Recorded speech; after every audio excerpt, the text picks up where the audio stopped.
Hey guys, welcome to today's video, and what I'm going to be talking about today was actually a subject that I never really thought would be a discussion, which is whether a Spartan would wear a linothorax. And what I mean by a Spartan is a homoioi, so not a perioikoi, not a helot, which were that they weren't true born in the city of Sparta. So what I mean by a Spartiate or a homoioi is the more correct term, is a Spartan that would have gone through the agoge, so the main sort of like, so what the 300 bodyguard would have made out of.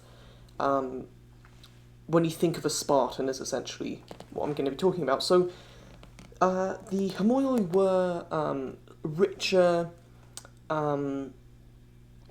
people, and that is why this discussion, which I actually got into on the International Hoplite discussion group on Facebook, which I would highly recommend you guys to join if you have an interest in this. And I just posted a picture of my panoply and was like, hey, what do you guys think? And one of them was saying that essentially the fact that I had a linothorax points to the fact that my panoply would be Athenian, but my crest, as it's a sideways crest, implies that it's a Spartan. So I disagreed with him, and essentially he was saying that there was no evidence of actually Spartans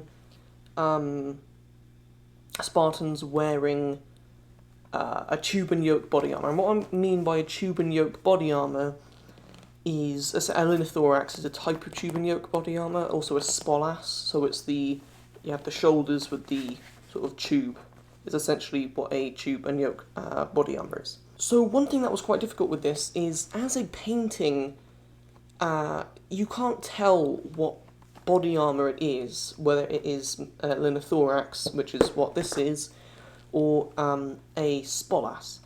And essentially, a spolas is quite commonly thought to be a cheaper leather version of a linothorax, and a linothorax is a more expensive linen version. And so the reason that a linothorax, at least I believe, and lots of other people as well have talked about, is as there's been a massive discussion about whether a linothorax was made of leather, whether it was made of linen.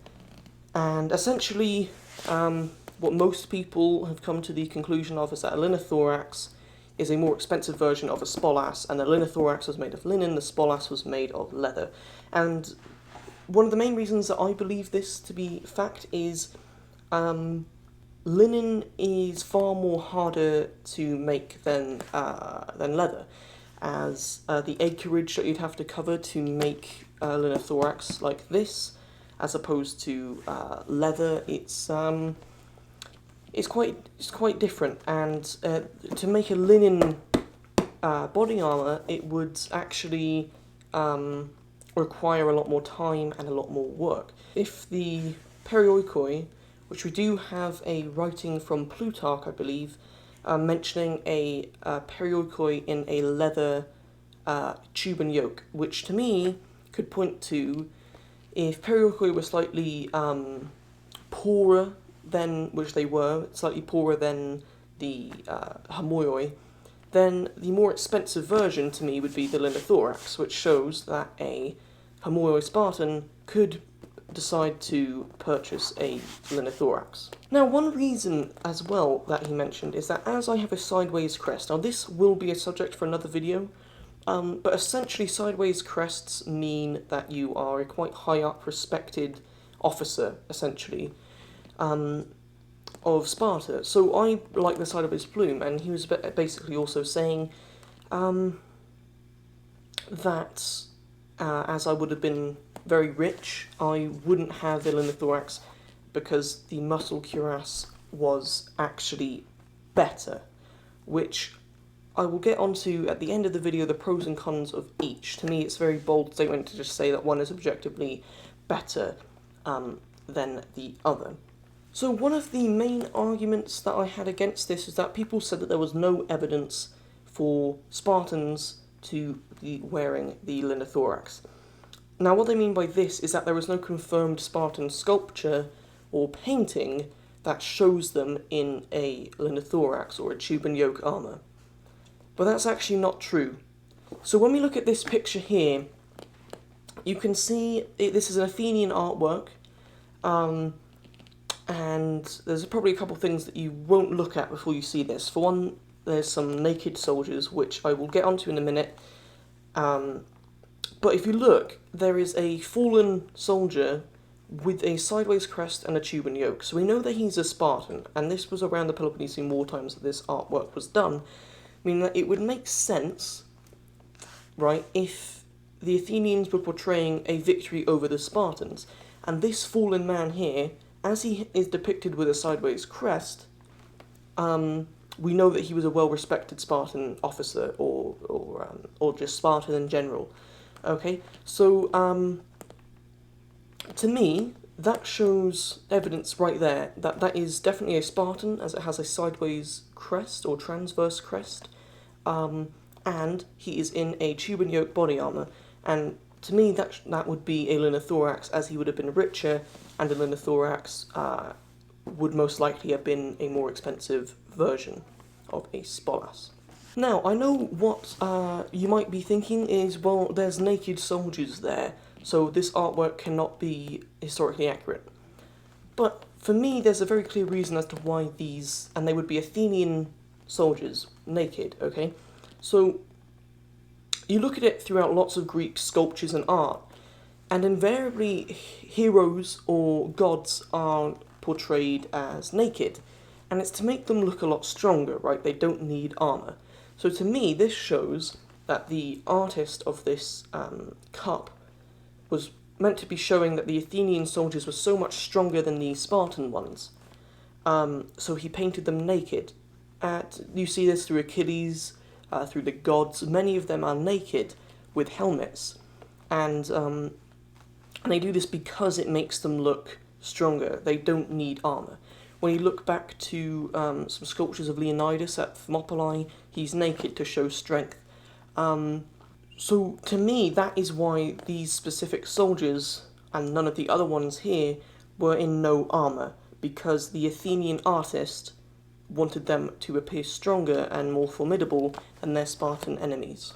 Now there is another bronze sculpture of a Spartan officer right here, and as you can see, he has a sideways crest, so we know it is a Spartan. I also believe this was found in Laconia, which is the region of Sparta.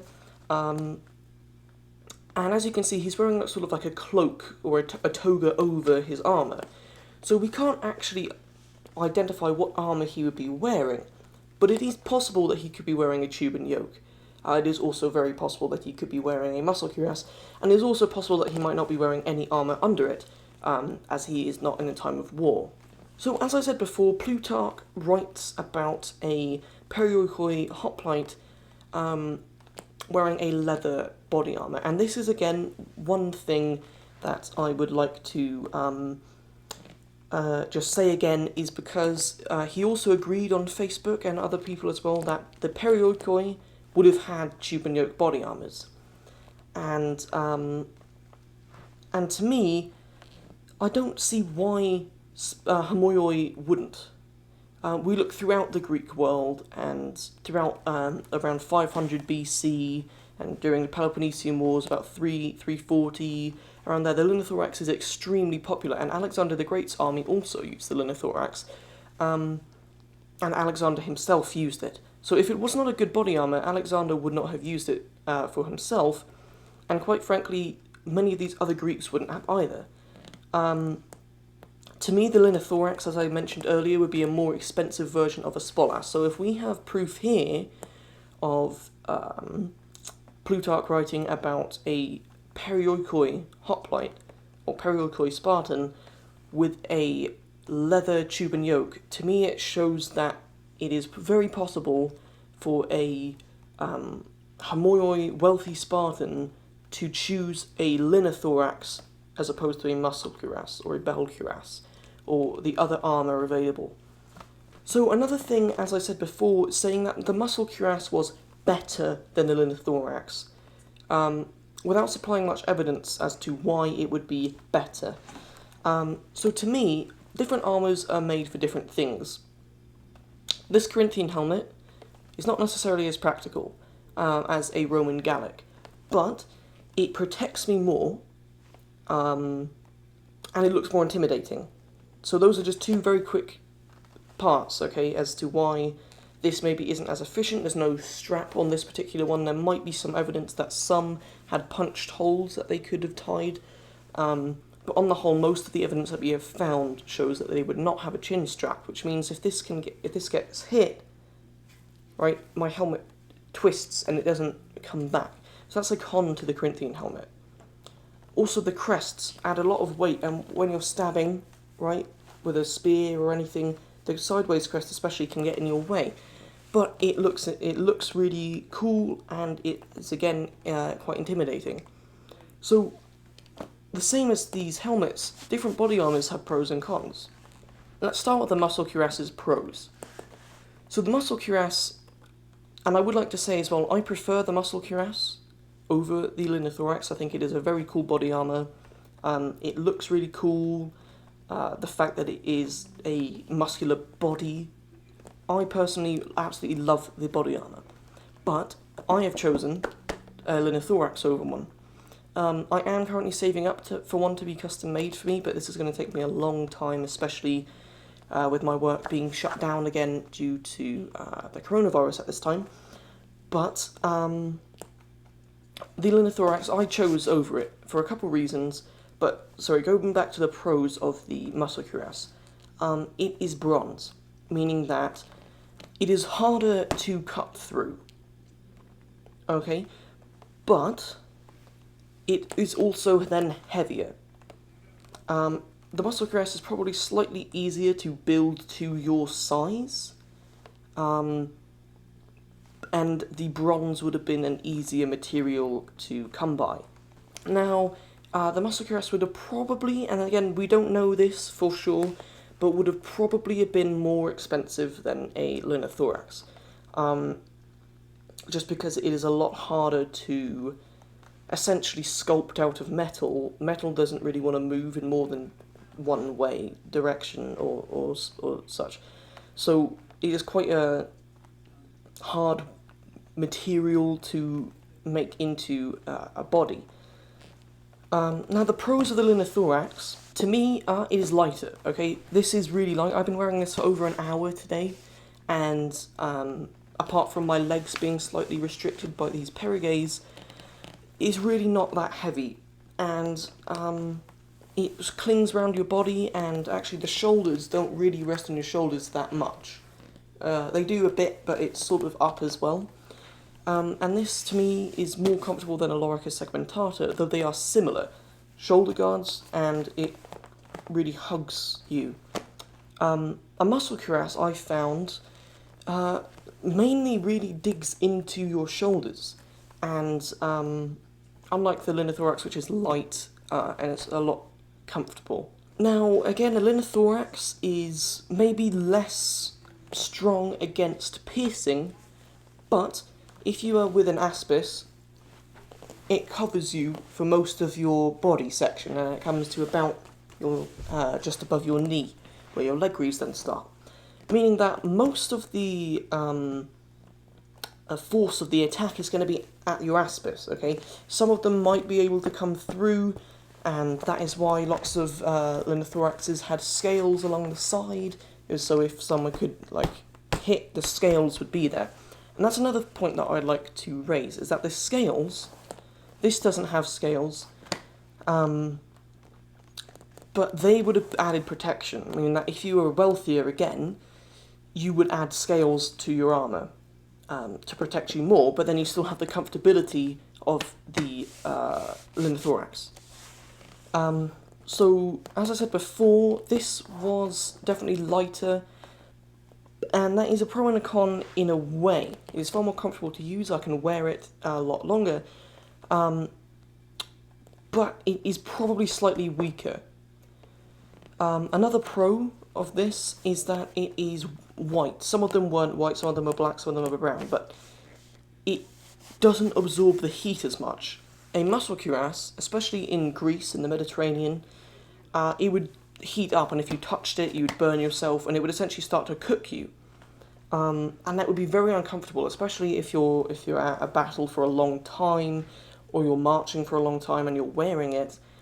It would be extremely uncomfortable to wear something that gets so hot. You do get hot on a linothorax, but not like wearing a baking pan on either side of you. So the linothorax was invented around the Greco-Persian Wars, and it was meant to be supposedly very good at stopping Persian arrows. Whereas a muscle cuirass, and essentially how metal works, and you see this throughout Middle Ages and stuff, as they start to have pointed cuirasses. So if an arrow or a blade hits, it hits and then bounces and deflects off of you. Now a muscle cuirass, though it has curved muscles, it had no real deflection points, meaning that if an arrow were to hit it, it's quite possible that it could maybe not go through it, but dent it, and if an arrow did go through, you wouldn't just have an arrow, but you'd have bent pieces of metal as well, which would be very uncomfortable, whereas with the linen body armour, the linen would sort of dent with it, and the arrow wouldn't necessarily actually be piercing you, because the linen would go with it. Now I have actually done a test where I have smacked this quite hard with a blunt sword, because I didn't want to, well, it's not necessarily blunt, it's not that sharp. And I found it very interesting, so I expected that I would get a mark. There's no mark, but what happened was the force of the blade went around me, and it sort of spread the impact throughout this section. And I found that very interesting, because it was almost like that the linen acted as a shock absorber, and it spreaded the impact around, which would mean that if an arrow hits you, you would sort of feel it everywhere in that section, meaning that it's less likely for you to be paralysed by one hit. Those are sort of what I'm meaning. Probably a muscle cuirass against a slash or a stab would probably be better than this, as the blade would probably, if it was a stab, definitely go into it. Whether it would go through it, that is probably unlikely. It depends how strong of a stab it was. So that is a few reasons why I think the Homoioi, the true Spartans, would have had a linothorax. It was a more expensive version of a spolas.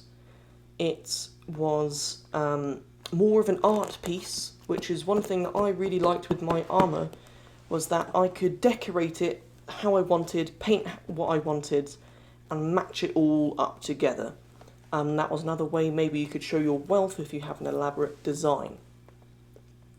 It's lighter and more comfortable to move in, and it's better against certain scenarios. To me, this shows that a Homoioi Spartan, as well as the evidence of the artwork, it shows that you may sacrifice some protection for comfort, which definitely happens later down the line in the Peloponnesian Wars, when some didn't even have a body armour. To me, it doesn't make sense as to why a Homoioi would not have a linothorax, because throughout this time period it was extremely popular, and many people used it, and if it was not effective, simply Alexander the Great's army would not have used it, and the Greeks would not have used it for as long as they did.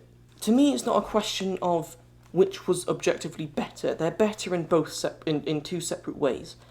But to me, as a personal preference, I would probably choose a linothorax over a muscle cuirass, just for comfort.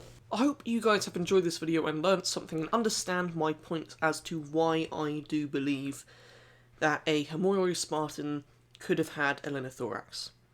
If you did enjoy this video, I'd really appreciate it if you guys could subscribe. I'll try and do more content similar to this, and I'll see you guys in the next one.